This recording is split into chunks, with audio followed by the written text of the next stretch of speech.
আসসালামু আলাইকুম। আশুরার দিনে করণীয় কর্তব্য হচ্ছে এই দিনে রোজা রাখা এবং বেশি বেশি করে নফল নামাজ আদায় করা এবং কোরআন তেলাওয়াত করা, শহীদানের জন্য সব রেশানি করা, দোয়া মোনাজাত করা এবং দান খয়রাত করা, সদকা করা।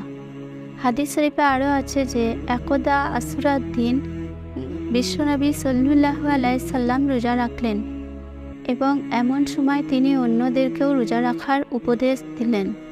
নবী পাক সাল্লাল্লাহু আলাইহি সাল্লাম বলেছিলেন, আমি বেঁচে থাকলে আগামী বছর আশুরার পূর্ব দিনেও রোজা রাখব। অর্থাৎ একদিন রোজা নয়, আমরা 2 দিনই রোজা রাখবো ইনশাল্লাহ। ভিডিওটা যদি ভালো লাগে থাকে তাহলে একটা লাইক করবেন, বন্ধুদের সঙ্গে বেশি বেশি করে শেয়ার করবেন এবং আমার চ্যানেলটিকে সাবস্ক্রাইব করবেন। আল্লাহ হাফেজ।